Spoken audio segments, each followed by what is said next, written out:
قریب میں جہاں پر شیخ کبیر احمد رفائی کا روضہ ہے، آپ نہیں جانتے ان کے بارے میں۔ یہ حضور کے انتقال ظاہری کے 600 سال کے بعد مدینے گئے تھے۔ شیخ رفائی مدینے گئے تھے اور مدینے شریف ایک تعلیم ہے، اس پر عمل کریں گے انشاءاللہ۔ ایک جلسہ 10 سال کے بعد کروایا کرو، لیکن جو باتیں سنا کرو اس پر عمل کیا کرو۔ یہ حضور کے انتقال کے 600 سال کے بعد مدینے شریف گئے شیخ کبیر احمد رفائی، اور جا کے حضور کے روضے پہ کھڑے ہو کے سلام کر کے بولے، آقا بصرہ ام عبیدہ ناصریہ کے علاقے سے آیا ہوں، جب میں وہاں سلام پڑھتا تھا تو فرشتے میرا سلام لے کے جاتے تھے، اب تو میں خود آ گیا ہوں، سلام کر رہا ہوں، آپ کی قبر شریف سے میں اپنا جواب سننا چاہتا ہوں۔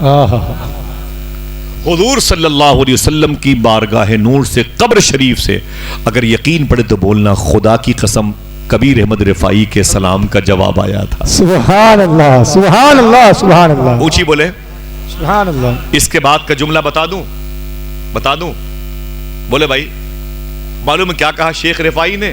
شیخ کبیر احمد رفائی نے کہا کہ حضور جواب تو مل گیا ہے، اپنے ہاتھوں کو نکالیں اپنی قبر شریف سے، میں آپ کے ہاتھوں کو چومنا چاہتا ہوں۔ سبحان اللہ، اللہ اکبر اللہ اکبر۔ جن کا عقیدہ ہے کہ حضور حیات سے ہیں وہ ذرا مچل کے بولیں سبحان اللہ۔ حضور کے انتقال کو 600 سال ہو گئے، بیٹا حسینی ہے سادات، شیخ کبیر احمد رفائی شیخ سلطان علی کے بیٹے ہیں۔ کہتے ہیں کہ میں نے کہا حضور صلی اللہ علیہ وسلم سے، ارے بہت بہت شکریہ، نہ میں آپ پہلے بہت بہت شکریہ بھائی، ارے جزاک اللہ،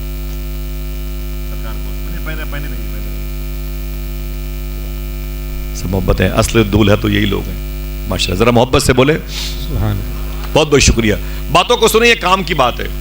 شیخ کبیر احمد رفائی رضی اللہ تعالیٰ عنہ معلوم ہے حضور کی قبر شریف پہ کھڑے ہو کے معلوم کیا بولے؟ بولے سرکار اپنی قبر شریف سے اپنے ہاتھوں کو باہر نکالیں، میں آپ کے ہاتھوں کو چومنا بھی چاہتا ہوں، خدا کی قسم دل کہے تو بولنا سبحان اللہ۔ حضور کی قبر شریف پھٹ گئی اور شیخ کبیر احمد رفائی کے لیے حضور نے اپنی قبر شریف سے اپنے ہاتھوں کو باہر نکالا۔ اللہ، شیخ کبیر احمد رفائی فرماتے ہیں 20,000 اولیاء کرام حضور کی بارگاہ میں بیٹھے ہوئے تھے اور حضور کی قبر شریف کو پھٹتے ہوئے دیکھا تھا اور حضور کا دست مبارک باہر آیا تھا، شیخ کبیر احمد رفائی نے حضور کے ہاتھوں کا بوسہ دیا تھا۔ سبحان اللہ سبحان اللہ۔ اس محفل میں حضور غوث پاک بھی تشریف فرمائے۔ ابھی میرا یہ ٹاپک نہیں ہے، ٹاپک کیا ہے وہ یہ سننے کہنا کیا چاہتا ہوں معلوم ہے؟ باہر نکلنے کے بعد کسی نے پوچھا تھا شیخ کبیر احمد رفائی سے، اسے سننا غور سے، آپ کے لیے اور ہمارے لیے معمولی بات ہے، لاٹھیاں رکھ کے کتوں کو مارتے ہیں، ان کے ہاتھ پاؤں توڑ دیتے ہیں۔ اس شیخ کبیر احمد رفائی سے پوچھا گیا، بڑے بڑے لوگ زمین پر آئے تھے، ان کے لیے حضور نے اپنی قبر شریف سے اپنا ہاتھ باہر نہیں دیا، تمہارے لیے حضور صلی اللہ علیہ وسلم نے اپنا ہاتھ مبارک کیوں باہر دیا؟ کون سی نیکی کرتے ہو کہ حضور تم سے خوش ہے؟ جواب بتا دوں شیخ کبیر احمد رفائی نے فرمایا، کتوں کی خدمت کی وجہ سے حضور مجھ سے اللہ اللہ اللہ، کتوں کی خدمت کی وجہ سے حضور مجھ سے خوش ہیں۔ میرے جھولے میں کتوں کے لیے دوائیاں رہتی ہیں، روٹیاں رہتی ہیں، اپنے کھانے کے سامان نہیں، کتوں کی زخم کو مندمل کرنے کے میں سامان لے کے، دوائیں لے کے چلتا ہوں۔ یہی وجہ ہے کہ حضور مجھ سے خوش رہتے ہیں۔ ذرا سوچو کہ کتوں کی خدمت کی وجہ سے حضور کی اتنی کرم نوازیاں ہیں، اگر کسی نے کسی بھائی کی مدد کر دی تو کتنی بڑی کرم نوازی۔ سبحان اللہ۔ لوگ جب کتوں سے پیار کرتے ہیں تو حضور خوش ہو جاتے ہیں، جب لوگ اپنے پڑوسی سے محبت کریں گے تو حضور کتنا خوش ہوں گے۔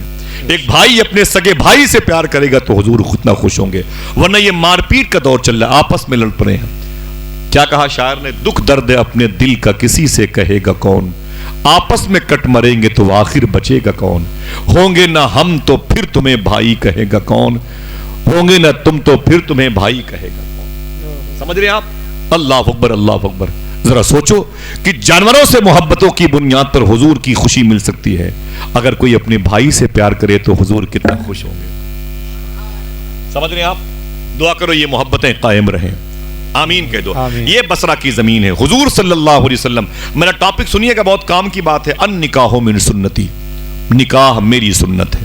حضور نے خدیجہ کا سامان بزنس کا لے کے بصرہ چلے گئے، اور جب سامان بیچ کر کے آئے نا تو خدیجہ کہتی ہیں کہ حضور میرے گھر میں تشریف لائے حساب کتاب کرنے کے لیے، اور سامنے کی ٹیبل پہ حضور تشریف فرما تھے. میں ان کے سامنے بیٹھی ہوئی تھی. میری عمر 40 سال کی تھی, حضور کی عمر 25 سال کی تھی. ایک تو 25 سال کے حضور تھے, اوپر سے یہ جوانی کی عمر ہوتی ہے, تیسری بات یہ حسینوں کے سردار کی بات ہو. امی خدیجہ کہتی ہیں بار بار میں اپنی نظریں اٹھا اٹھا کے حضور کو دیکھتی تھی, لیکن حضور میری طرف نہیں دیکھتے تھے. اللہ سبحان اللہ. توجہ دیجئے گا, بار بار میں نظریں اٹھا کے حضور کی طرف دیکھتی تھی, لیکن حضور میری طرف نہیں دیکھتے تھے. میں حضور سے اکسا اکسا کے پوچھتی, ہاں یہ بتائیں کہ یہ کھجور چھوٹی والی کتنے کی بکی ہے؟ تو حضور گردن جھکائے ہوئے جواب دیتے تھے, یہ کھجور اتنے کی بکی. میں پھر پوچھتی کہ ہاں یہ بتائیں کہ یہ بڑی والی کھجوریں کتنے کی بکی ہیں؟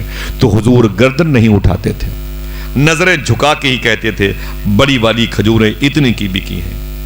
خدیجہ کہتی ہیں میرے گھر میں اسی ماحول میں بڑے بڑے امیر زادے, امیروں کے بیٹے جب اپنے مال کا لیکھا جوکھا حساب دینے کے لیے آتے تھے تو حساب کم دیتے تھے, میرے چہرے کو زیادہ تاکتے تھے, میرے چہرے کو زیادہ تاکتے تھے.